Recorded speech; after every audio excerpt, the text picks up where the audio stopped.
ভারতবর্ষের 1947 সাল থেকে নরেন্দ্র মোদী পর্যন্ত 14 নম্বরের প্রধানমন্ত্রী, 14 নম্বরের সিরিয়ালে।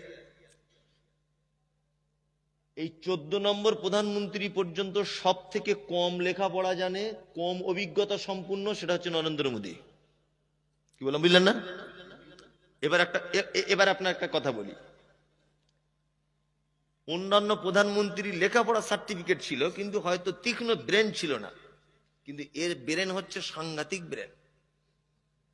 এর যে কি ব্রেন! কিছু অশিক্ষিত লোক আছে দেখবেন, তাদের এমন বুদ্ধি, আমি মোবাইল সত্যি কথা বলতে আমি বুঝি না, শুধু এই ফেসবুক টেসবুক একটু দেখতে জানি, স্বাভাবিক যেগুলো পারে। কিন্তু আমার পাশের বাড়ি একটা ছেলে আছে, একদম লেখাপড়া জানে না, যদি মোবাইলে কি লক হয়ে যায়, কি হয়ে যায়, ও সব ঠিক করে দেবে। অথচ আমি পড়তে পারছি, অথচ সে বুঝতে পারছি না। ভালো করে বুঝবেন। তা কিছু মূর্খ লোক আছে, তাদের তীক্ষ্ণ বুদ্ধি হয়।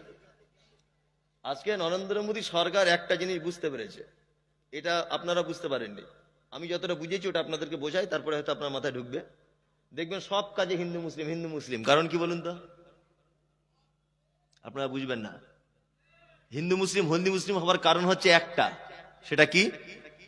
180 বছরের ক্ষমতা ব্রিটিশদের ভারতবর্ষে স্টিম রুলার চালিয়েছিল তারা।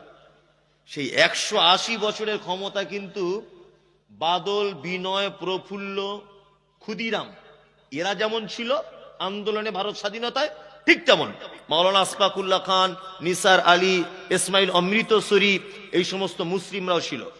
ওই জন্য এক কথায় হিন্দু মুসলিম যৌথ আন্দোলনের ফলে কিন্তু ভারতের স্বাধীনতা এসছে, তাই না?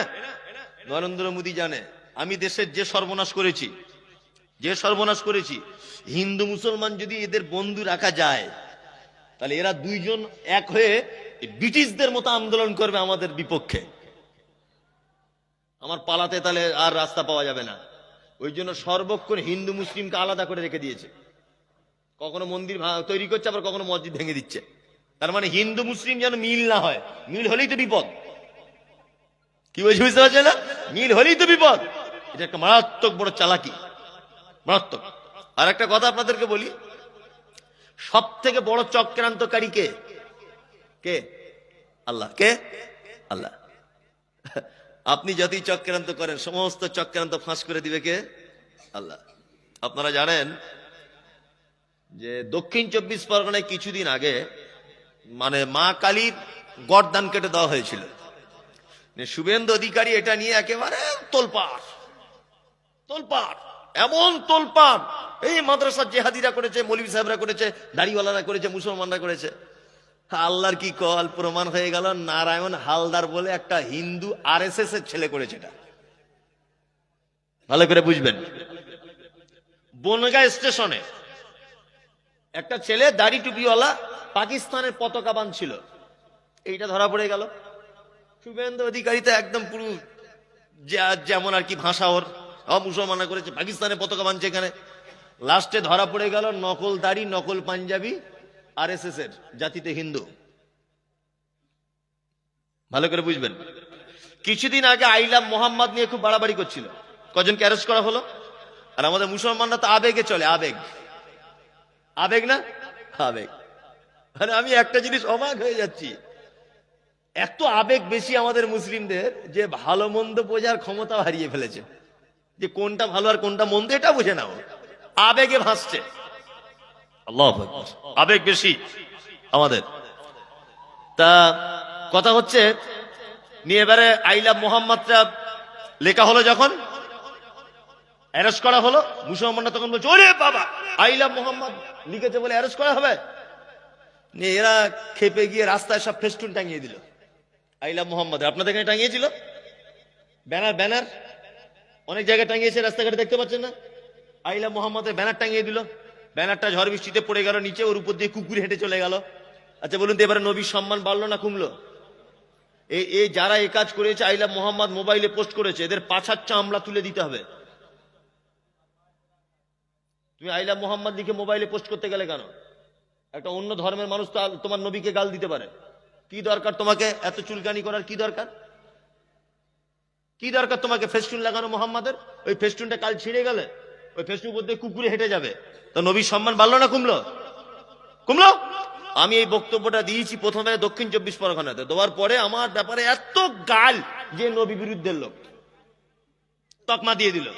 আল্লাহর কি কল, 21 দিন পরে আমি দেখতে পাচ্ছি যে যাদেরকে মোহাম্মদ বলে অ্যারেস্ট করা হয়েছিল একজনা মুসলিম নয়, 5 জনাই আরএসএস এর হিন্দু। সাম্প্রদায়িক দাঙ্গা বাঁধাবার জন্য এটা করেছিল। তার আগে ছিল বিহারের ভোট, তারপরে মনে আছে হিন্দু মুসলিম বিহারে একটা সাম্প্রদায়িকতা বাঁধানোর জন্য এটা চক্রান্ত করা হয়েছিল। এটা ফাঁস হয়ে গেল। এখন শেষ ফাঁদ পেতেছে এসআইআর করতে হবে। ঘর মে আগ লাগি হ্যায় ঘর হি কি চিরাগ সে। শুভেন্দু খুব বড় বড় লেকচার মারছিল, এখন ওর বাড়ির পাশে 350 লোকের নাম বাদ, একজন মাত্র মুসলিম। খেলা সামলাও। বিহারে 4.5 লক্ষ লোকের নাম বাদ, মাত্র 78 জন মুসলিম, 3 জন রোহিঙ্গা। 4.5 লক্ষের ভিতরে কত মুসলিম? 78 জন। ঠেলা সামলাও। মানে অপরের জন্য গর্ত খুঁটলে গর্তে পড়তে হয় কার? নিজে। কি বললাম বুঝলেন না? এসআইআর টেসআইআর এসব থাকবে না। আমি মমতাজুল ইসলাম বলছি, লিখে নেন, এটা থাকবে না। কারণ যাদের জন্য গেঁড়া কল করেছিল এখন বিপদ ওদের বেশি হয়ে গেছে। ওই জন্য দেখবেন বলবে এসব করে আর লাভ নেই, আমরা সবাই ভালো, আমরা সবাই মিলে ঝিলে থাকি। তার মানে কি গেঁড়া কলে ফেসেছে তো কিছু করার নেই। এখন আর নতুন করে এসআইআর নিয়ে কেউ কিছু বলছে দেখছেন? আর কোনো কথা নাই। আর আমাদের মুসলমানদের যাদের নাম বাদ গেছে, আমাদের কিছু বদমাইশির জন্য বাদ গেছে। বদমাইশি কি?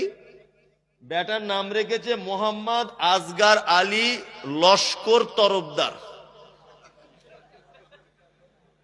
অরিজিনাল কথা বলছি, মোহাম্মদ শফিউর রহমান সরকার তরফদার। আচ্ছা, এই নাম কেউ লিখতে পারবে? লিখতে পারবে না তো? হবে না। নামের গন্ডগোলের কারণে নাম বেশি বাদ গেছে। হাদিস কোরআনে কত ছোট ছোট নাম আছে, নাম রাখুন। আব্দুল্লাহ, শর্ট নাম আব্দুল্লাহ। আদিল, মেয়ে হলে নাম রাখুন আয়েশা, খাদিজা, ভুলে কোনো জায়গা নেই। আর মুসলমানদের আর একটা দোষ কি, আমার নাম মমতাজুল ইসলাম, আবার আমার ছেলের নাম লেখার সময় লিখছি তামিমুল শেখ তামিমুল ইসলাম। এ শেখ কোথা থেকে এলো? এ কোথা থেকে এলো? এই ব্যাপারগুলো আগেকার মানুষ যা করেছে না জানার কারণে। নতুন বাচ্চা কাচ্চা হলে খুব সাবধানে নামটাম রাখবেন। আগামী দিন আরো খারাপ আসছে। আগামী দিন কি আরো খারাপ আসছে। সচেতন ভাবে থাকবেন, খুব স্ট্রং ভাবে থাকবেন। আমার ভুল ধরবে কি আমি তার ভুল ধরবো, এরকম হয়ে থাকতে হবে। তবে টেনশন করবেন না। 2002 সালের ভোটার লিস্ট দূর কি বাত হয়। মুহাম্মদ সাল্লাল্লাহু আলাইহি ওয়াসাল্লাম বলেছেন, কুল্লু আজমিন ইয়াকুলুত তুরাব। মানুষের মাটির এত পাওয়ার, মানুষকে তার ভিতরে দিলে মাটি একেবারে খেয়ে চৌচির করে দেয়। ইল্লা আজমি জামবে। তবে শোনো, মানুষের শরীরে একটা হাড্ডি আছে, কিয়ামত পর্যন্ত কবর খেতে পারে না। কিয়ামত পর্যন্ত কবর খেতে পারে না। তার মানে বুঝতে পারা যাচ্ছে পুরাতন কবরস্থায় কবর খুঁড়লে একটা দুটো হাড্ডি পাওয়া যায়, যায় কি যায় না? তারপরে আল্লাহ নবীর কথা সত্য, এটা আপনারা বিশ্বাস করেন? নবীর কথা সত্য বিশ্বাস করেন? 2002 সালের ভোটার লিস্ট দূরের কথা, আমার দাদুর দাদুর কবর থেকে হাড় বার করে ডিএনএ টেস্ট করে প্রমাণ করবো আমি মমতাজুল দেশের নাগরিক। তুমি কি করবে? তুমি তো চিতায় পুড়িয়ে দিয়েছ। তুমি কি করবে? হ্যাঁ, তোমার তো আগুনে ঝলসে শেষ হয়ে গেছে। আমাদের গেঁড়া কল করতে এসো না, আমরা কবর থেকে হাড্ডি তুলে প্রমাণ করবো ডিএনএ টেস্ট করে আমরা দেশের নাগরিক। তুমি কি করবে করো। কি বলছি বুঝতে পারছেন না? হ্যাঁ, ওই জন্য বলছি কোন রকমের যারা ইমামদার মুসলিমদের বিপক্ষে দাঁড়িয়েছে, আল্লাহর পক্ষ থেকে তারা ধ্বংস হয়েছে। সময়ের অপেক্ষা, ধৈর্য ধরুন, ধৈর্য ধরুন। সময় কথা বলবে, ধৈর্য ধরুন। আর নিজের ইমানটাকে কি করুন, মজবুত করুন। ইনশাআল্লাহ দেখবেন আল্লাহ আপনার পক্ষ হয়ে আপনাকে বিজয় দান করবে ইনশাআল্লাহ। এই শুনুন শুনুন শুনুন, বসুন, বসুন। 12:30 বাজে, আপনারা চলে যাবেন। 12:35 হয়ে গেল, চলে যাবেন। শীতকাল, আমি আপনাদেরকে বিরক্ত করছি না। এবার একটা ছোট্ট কথা, উপদেশ আপনাদেরকে আমি দিই। উপদেশ কি? আচ্ছা বলুন তো, একটা দেশকে বাঁচাতে পারে কারা? বলুন। একটা দেশ, এই দেশকে বাঁচাতে পারে কারা? দেশের সেনারা। সেনা সেনা দুর্বল হলে দেশ দুর্বল, তাই না? আচ্ছা বলুন, ইসলামের সেনা কারা? কারা ইসলামের সেনা কারা? আলেমোলামারা, তাই না? ইসলামটাকে ধরে রেখেছে কার? আলেমোলামারা। আর এই সেনা তৈরি হবার কারখানা কোথায়? মাদ্রাসা। কোন দেশ যখন আর একটা দেশে যখন আক্রমণ করে, দেখবেন সেনা ঘাঁটিতে আক্রমণ করে, পারে না? সেনার ঘাঁটিতে আক্রমণ করে, কারণ সেনাগুলোকে মারতে পারলে দেশটাকে দখল করা খুব সহজ। ওই জন্য দেখবেন ভারতবর্ষের সরকার অন্য কোনো জায়গায় টার্গেট নেই, মাদ্রাসা। তার মানে সরকার জানে যে এইখান থেকে ইসলামের সেনা তৈরি হয়, এই সেনার কারখানা আগে ভাঙতে হবে। কি বললাম বুঝলেন? সরকার সব থেকে বেশি রাগ এই সেনার কারখানা ভাঙার জন্য। আচ্ছা এবার বলুন, আমাদের এই সেনা যদি দুর্বল হয়ে যায়, তাহলে আমরা টিকে থাকতে পারবো? আপনার মায়ের জানাজা পড়াবে কে? বাপের কে পড়াবে? বেটির বিয়ে কে পড়াবে? ছেলের আকিকা কে? ছাগল জবাই করবে কে? তার মানে এই সেনার কারখানা ছাড়া আপনি বাঁচতে পারবেন না। এই সেনার কারখানাগুলো টিকিয়ে রাখার দরকার আছে না নেই? আছে। যে কোনো মূল্যে সেনার কারখানা বাঁচাতে হবে। আমি আপনাদেরকে ছোট্ট একটা টিপস দিয়ে যাচ্ছি। মসজিদের জন্য চাঁদা আদায় করতে এলে কোথাও থেকে 10 টাকা দেবেন, 20 টাকা দেবেন, 200 টাকা দেবেন, আপনার ক্ষমতা অনুযায়ী। মাদ্রাসার জন্য যদি কোথাও চাঁদা তুলতে কেউ যায়, তাকে দেখলে 2000 টাকা দেবেন, ক্ষমতা থাকলে। কারণটা আপনাকে বলি। মসজিদে আপনি 10 কুইন্টাল রড দান করেছেন, রড ঢালাই হয়ে গেল। আচ্ছা বলুন, এই মসজিদে 100 বছর পরেও সংস্কারের জন্য আবার ফের ভাঙা হবে কি হবে না? ভাঙা হবে মসজিদ, আবার ওই জায়গায় নতুন মসজিদ হবে, বিল্ডিং ধসে পড়বে, সিমেন্ট বালি ক্ষমতা কমে যাবে, তাই না? তাহলে আপনার 10 কুইন্টাল রড ওটার দ্বিতীয়বার কাজে লাগবে না ভাঙড়ির দোকানে যাবে? ভাঙড়ির দোকানে চলে যাবে। তাহলে আপনার 10 কুইন্টাল রডের নেকির লংজিভিটি 100 বছর ধরে নেন, তাই তো? তারপর আপনার নেকি শেষ। রড দিয়েছে কে? না ফজলুল হক রড দিয়েছে। আবার ফজলুল হকের নেকি শুরু হলো। ভালো করে বুঝবেন। আপনি ভাদু মাদ্রাসায় 200 টাকা দিয়েছিলেন, 200। ওই 200 টাকায় 2টো ইট কেনা হয়েছিল, আর ওই একটা বিল্ডিং এর সাইডে 2টো ইট গাঁথা আছে। ওই রুমে বা ওই মাদ্রাসায় পড়ে একটা ছেলে কোরআনের হাফেজ হলো, ও আর 5 জনকে হাফেজ করলো, সে আরো 5 জনকে করলো, সে আরো 5 জনকে করলো। বলুন কিয়ামতের আগের দিন পর্যন্ত কোরআন পড়ার এই সিলসিলা জারি থাকবে কি থাকবে না? থাকবে। তার মানে পৃথিবীতে একটি মাত্র জায়গায় দান করলে কিয়ামতের দিন পর্যন্ত নেকি পাওয়া যায়, তার নাম মাদ্রাসা। কি বলছি বুঝতে পারছেন?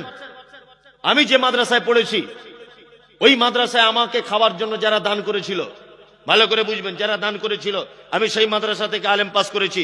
আমি বর্তমানে এখন মাদ্রাসা নিজে করেছি, প্রায় 250 কাছাকাছি ছাত্র কোরআনের হাফেজের জন্য পড়ছে। তারা আলহামদুলিল্লাহ দোয়া করবেন। এই 250 জন আমার পক্ষ থেকে, তারা আল্লাহ আমাকে দিয়ে করাচ্ছেন, হাফেজ করাচ্ছেন তাদের। তারা 250 জন আরো এরকম কত হাজার হাজার হাফেজ করবে। যত হাফেজ কিয়ামতের দিন পর্যন্ত হবে। আমি যে মাদ্রাসায় পড়েছিলাম, এই মাদ্রাসায় যারা দান করেছিল সবাই নাকি পাবে, কিয়ামতের দিন পর্যন্ত নাকি পাবে। সাদকা জারিয়া, সিলসিলা জারি। আর মসজিদে দান করেছেন, কত বড় বোকা। নিজের গ্রামে মাদ্রাসায় 500 জন ছেলে খেতে পায় না, ও এইখান থেকে মাথায় করে ইট নিয়ে যাচ্ছে। ভাবতে পারছেন আপনি? ও এইখান থেকে ইট নিয়ে যাচ্ছে মাদ্রাসায়, এই মসজিদে। অথচ এই মাদ্রাসায় 500 জন ছাত্র এইখানে কোনোদিন ভুল কেউ দেখে না যে 1 টিন তেল দিব মাদ্রাসায়, 1 টিন তেলের দরকার, এটা দেবো, এই চিন্তা ভাবনা নাই। আল্লাহ তুমি আমাদের সঠিক বোঝার সুযোগ দাও, আর বোঝার তৌফিক দান করো। নিজের টিনের মসজিদ, শীতকালে ভিতর দিক দিয়ে পানি পড়ে, এক ওয়াক্ত মসজিদে যায় না, অথচ ওই লোকটাকে দেখছি ইন্ডিয়ান পতাকা কাঁধে নিয়ে ছুটছে রাস্তা দিয়ে। কি ব্যাপার গোলাম হোসেন? বলছে অমুক জায়গায় 2টি ইট নিয়ে যাচ্ছে। কি অবস্থা! মানে ওখানে মনে হয় জান্নাত পড়ে আছে, গেলেই পেয়ে যাবে। আল্লাহু আকবার। আমি বিরোধিতা করছি না কোনো জিনিসের, ভাবতে বলছি আপনাকে। ভাবুন, আপনি কোন বিবেকের লোক, কোন বিবেকের মানুষ আপনি ভাবুন। যারা বসে আছেন আপনারা দয়া করে, আমি যদিও তেমন ভাবে আদায় টাদায় করতে পারি না, তারপরে আপনাদের কাছে অনুরোধ যে আপনারা মাদ্রাসার জন্য আল্লাহর রাস্তে আপনারা কিছু দেন। শেষ রাত্রিতে অনেক রাত হলো, আপনারা কিছু দেন, 1000 2000 যা পারেন। আমি জানি আপনারা খুব দিয়েছেন, আলহামদুলিল্লাহ খুবই দিয়েছেন। আপনারা আবার বলছি, আপনারা আবার কিছু দেন, আল্লাহর রাস্তে দেন। যদি থাকে 2000 1000 আপনারা দেন, আল্লাহর রাস্তে দেন। কেউ যদি পারেন তো মাদ্রাসায় দেন। আছে যে আমি 200 টাকা 500 টাকা দিব, আল্লাহর রাস্তে দিব, কেউ আছেন এরকম? থাকলে দেন। আপনি চলে যাচ্ছেন কেন? আল্লাহ, আমি তো শেষ করে দিইনি, আপনি চলে যাচ্ছেন। আসুন, শেষ করব, তবে আসুন আপনারা দেন। এই সেনার কারখানা তৈরি করার জন্য দেন ভাই, কিছু দেন, কেউ চলে যাবেন না। জি, সব মজলিস ভাঙা দুয়াটা বলে যান, দয়া করে বলছি। আর 5-10 মিনিট থাকবো, মজলিস ভাঙা দুয়া বলুন। তাছাড়া এতক্ষণ যে নেকি হয়েছে, এই নেকি টিকবে না, এটা হাদিসের কথা বলছি আপনাকে। মজলিস ভাঙা দুয়া বলে যান, নেকিটা টিকবে। জি,